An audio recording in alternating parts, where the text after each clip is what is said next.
Hello friends, welcome to my YouTube channel Bhojendra classes. Friends, इस video में हम सीखेंगे present continuous tense. Present continuous tense में काम है वो वर्तमान में क्या होता है, जारी चल रहा है, कोई भी काम लगातार चल रहा है।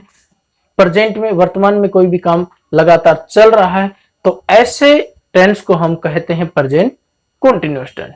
तो आपको हम प्रेजेंट कॉन्टिन्यूअस बहुत ही इजी वे से सिखाएंगे, आप वीडियो को पूरा देखना। वीडियो समझ में आए तो चैनल को लाइक, सब्सक्राइब और शेयर जरूर करना। फ्रेंड्स, प्रेजेंट कॉन्टिन्यूअस टेंस की बात करूं इससे पहले मैं आपको एक बात बता दूं, चाहे हम किसी भी टेंस का वाक्य बनाते हैं तो हमारे पास में किन किन चीजों की आवश्यकता हमें होती है। तो वो चीजें होती हैं, सबसे पहले हमारे पास में होना चाहिए सब्जेक्ट, उसके बाद में हमारे पास में होना चाहिए वर्ब और उसके बाद में हमारे पास में होना चाहिए अदर वर्ड। अदर वर्ड किसी सेंटेंस में हो या ना हो इससे कोई फर्क नहीं पड़ता है। तो बात करें सबसे पहले सब्जेक्ट की। सब्जेक्ट हमारे पास में क्या क्या हो सकता है। सब्जेक्ट का काम या तो नाउन करता है या फिर प्रोनाउन करता है। सब्जेक्ट का काम कौन कौन करता है, या तो नाउन या फिर प्रोनाउन कर सकता है। अब बात करें नाउन की, नाउन क्या होता है। तो नाउन के बारे में मैं आपको बता दूं कि दुनिया में किसी भी चीज का नाम हो, किसी भी चीज का नाम हो उसे हम नाउन कह सकते हैं। और बात करें प्रोनाउन की, तो प्रोनाउन हमारे पास में कौन कौन से होते हैं। प्रोनाउन में आपको बता दूं, I, we, you, they, he, she, it, ये प्रोनाउन हमारे पास में होते हैं। इन प्रोनाउंस, ये प्रोनाउन हमारा जो सेंटेंस में काम करते हैं वो सब्जेक्ट का काम करते हैं। ये आपके लिए मैंने बताया सब्जेक्ट कौन कौन हो सकते हैं, नाउन या प्रोनाउन। अब मैं बात करता हूं वर्ब की। अब जब वर्ब की बात करते हैं तो वर्ब हमारे पास में दो प्रकार के होते हैं। देखिए, एक होता है हेल्पिंग वर्ब, एच मतलब हेल्पिंग और वी मतलब वर्ब। एक होता है हेल्पिंग वर्ब, एक होता मेन वर्ब, एम मतलब मेन और वी मतलब वर्ब। एक होता है मेन वर्ब। इस टेंस में जो चूंकि हम पढ़ रहे हैं कॉन्टिन्यूअस टेंस, तो कॉन्टिन्यूअस टेंस में जो हेल्पिंग वर्ब हम लगाते हैं वो लगाते हैं is, am, are. Is, am, are helping verb का प्रयोग हम कॉन्टिन्यूअस टेंस में करते हैं। कॉन्टिन्यूअस कौन सा, प्रेजेंट का, प्रेजेंट कॉन्टिन्यूअस। कॉन्टिन्यूअस प्रेजेंट में भी होता है, पास्ट में भी होता है, फ्यूचर कॉन्टिन्यूअस भी होता है, लेकिन हम पढ़ रहे हैं प्रेजेंट कॉन्टिन्यूअस। तो प्रेजेंट कॉन्टिन्यूअस में जो हेल्पिंग वर्ब हम प्रयोग करते हैं वो करते हैं इज, एम, आर। अब बात करें मेन वर्ब की, तो मेन वर्ब कौन सी लगाई जाती है। मेन वर्ब लगाई जाती है V1 के साथ में ING। कहने का मतलब यह है कि वर्ब की फर्स्ट फॉर्म के साथ में ING मतलब V5, इसको वर्ब की फिफ्थ फॉर्म बोला जाता है। तो हमारे पास में क्या मतलब किसी भी सेंटेंस का हम निर्माण करते हैं तो क्या क्या होना जरूरी है, subject, verb, other word. Other word हो तो ठीक है सेंटेंस में और ना हो तो भी ठीक है, लेकिन ये दो चीजें होने हमारे पास में बहुत ही जरूरी होती हैं, सब्जेक्ट और वर्ब। हमने सब्जेक्ट के बारे में भी जान लिया डीपली और वर्ब के बारे में भी हमने जान लिया। अब हमारे पास में जो तीन हेल्पिंग वर्ब थी, एक थी इज, तो एक थी एम और एक है आर, इज, एम, आर। तो बात करें इज के साथ में, इज के साथ में यहां पर ही, सी, इट या कोई नाम, ही, सी, इट या कोई नाम। देखो, जब ही, सी, इट या कोई नाम सब्जेक्ट की जगह पर हो तो उसके साथ में हम प्रेजेंट कॉन्टिन्यूअस टेंस में इज हेल्पिंग वर्ब का प्रयोग करते हैं। नंबर दूसरी बात करें एम की, ये जो एम हेल्पिंग वर्ब है ये हमेशा प्रेजेंट कॉन्टिन्यूअस टेंस में आई के साथ प्रयोग होता है। एम हेल्पिंग वर्ब किसके साथ प्रयोग होता है, आई के साथ में एम हेल्पिंग वर्ब का प्रयोग होता है। नंबर तीसरी बात करें आर। आर एक प्लूरल है, प्लूरल वर्ब है, तो ये अपने साथ में प्लूरल ही सब्जेक्ट लेगी, प्लूरल ही प्रोनाउन का प्रयोग इसके साथ में हम करेंगे। जैसे वी, यू और दे। वी, यू, दे, इनके साथ में हम किसका प्रयोग करेंगे, हेल्पिंग वर्ब लगाएंगे आर। वी, यू, दे अगर सब्जेक्ट हो तो आर का प्रयोग, आई सब्जेक्ट होगा तो एम का प्रयोग और ही, सी, इट या कोई नाम होगा तो इज हेल्पिंग वर्ब का हम प्रयोग करेंगे। देखो, इतनी जानकारी देने के बाद में मैं आपको बता देता हूं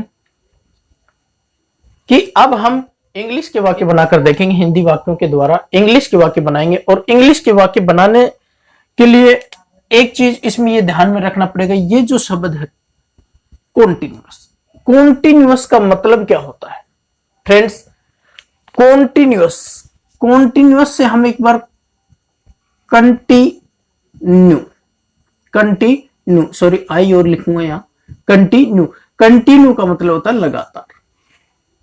कोई भी काम वर्तमान में लगातार चल रहा है, अभी पूरा नहीं हुआ है और वो चल रहा है।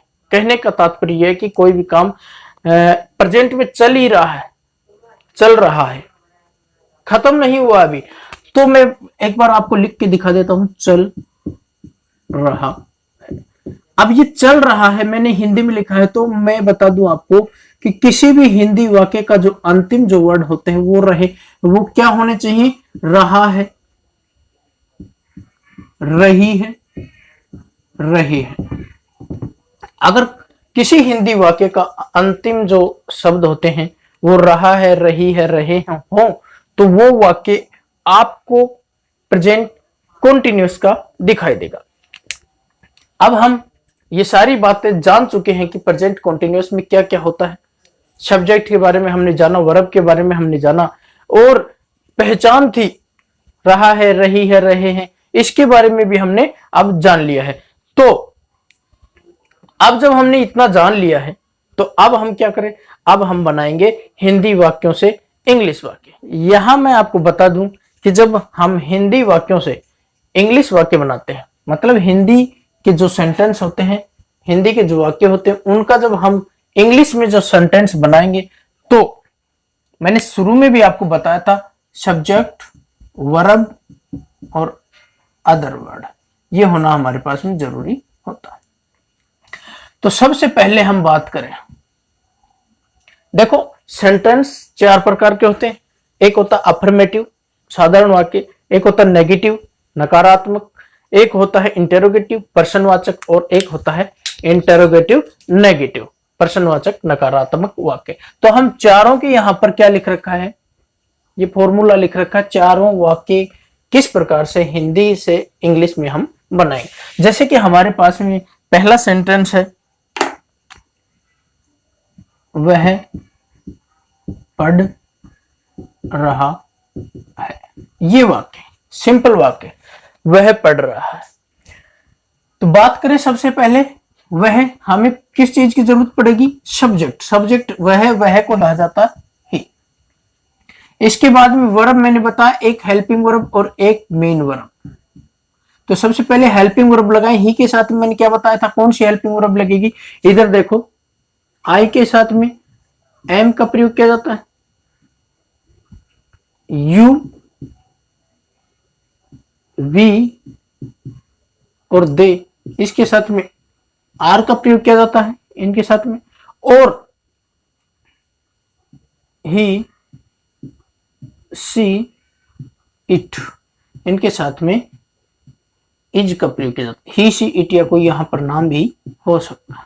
इनके साथ में किसका प्रयोग किया जाता है? इज हेल्पिंग वर्ब का प्रयोग किया जाता है।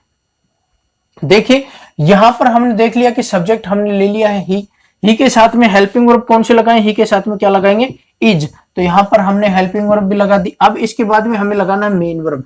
मेन वर्ब मैंने बताया कि वर्ब की फर्स्ट फॉर्म के साथ में आईएनजी लगाना होगा।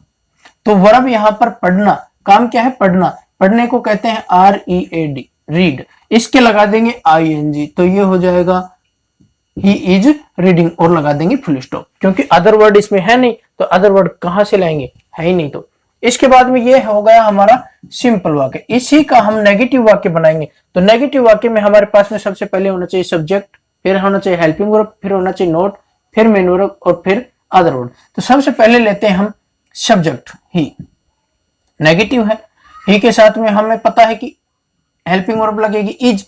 इज के साथ में देखो नेगेटिव है तो हेल्पिंग वर्ब के साथ में क्या लगा देंगे? नोट, क्योंकि नोट हमेशा किसके साथ में लगता है? हेल्पिंग वर्ब के साथ में, नोट लगा दिया। इसके बाद में नोट के बाद में हम क्या लगाएंगे? Main verb. मेन वर्ब लगाएंगे हम रीड, और रीड के साथ में क्या लगा देंगे? आईएनजी, क्योंकि वर्ब की फर्स्ट फॉर्म के साथ में क्या लगाना पड़ता है प्रेजेंट कॉन्टिन्यूअस टेंस में, वर्ब की फर्स्ट फॉर्म के साथ में आईएनजी हमें लगाना पड़ता है। ही इज नॉट रीडिंग, अब इसमें कोई ऑब्जेक्ट है ही नहीं, अदर वर्ड कहां लगाएंगे हम, ऑब्जेक्ट है ही नहीं, अदर वर्ड है ही नहीं, तो यहां पर ये वाक्य हमारा पूरा होगा। नंबर तीसरी बात करें हम, किसकी करेंगे बात तीसरी, इंटरोगेटिव वाक्य की। इंटरोगेटिव वाक्यों में क्या होता है कि जो हेल्पिंग वर्ब होती है वो वाक्य की स्टार्टिंग में होती है, तो यहाँ पे इज यहां पर लेके आएंगे हम, इज हेल्पिंग वर्ब ने हम शुरू में ले लिया, सब्जेक्ट को हम इस प्रकार से चेंज कर देंगे, हेल्पिंग वर्ब हम यहां ले जाएंगे, और हेल्पिंग वर्ब जहां पहले वाले वाक्य में है जैसे नेगेटिव वाक्य में, वहां पर हम क्या ले जाएंगे अब सब्जेक्ट, यहां इज को यहां लेके आए, ही को यहां ले जाएंगे, इज ही।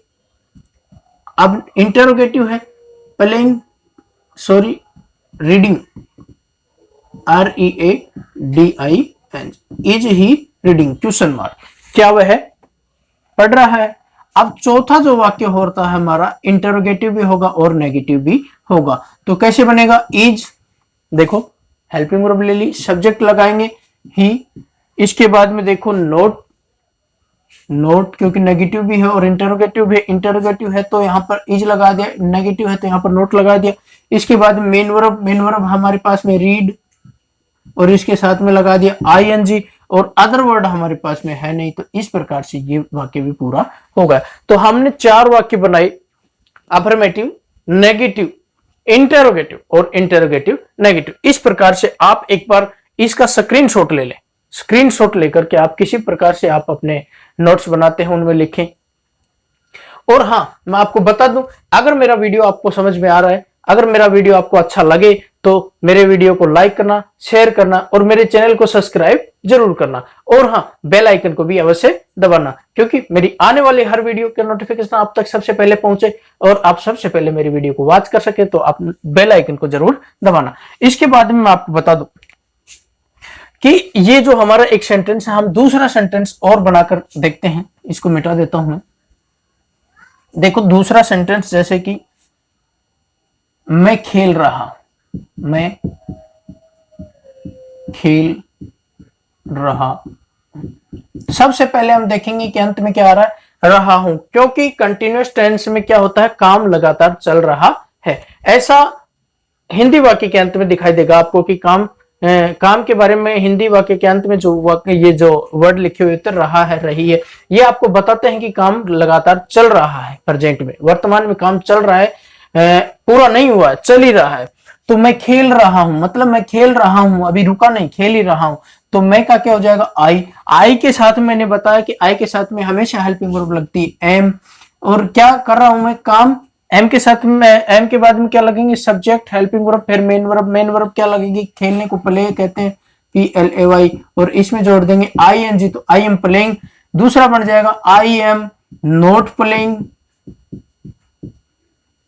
और तीसरा क्या बनेगा, तीसरा बनेगा कि जो हेल्पिंग वर्ब वो शुरू में आ जाएगी एम, और जो सब्जेक्ट वो बाद में चला जाएगा, एम आई प्लेइंग और क्वेश्चन मार्क, और चौथा बनेगा एम आई नॉट प्लेइंग।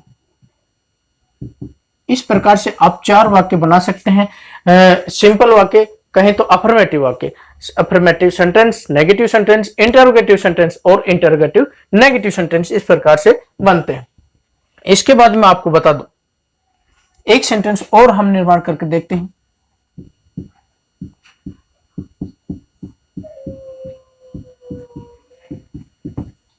तुम भाग रहे हो,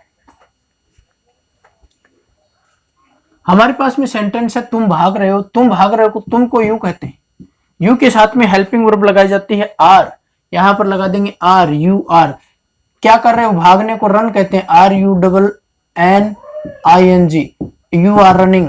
अब इसका नेगेटिव बनाएंगे, you are not, RUNNING, you are not running.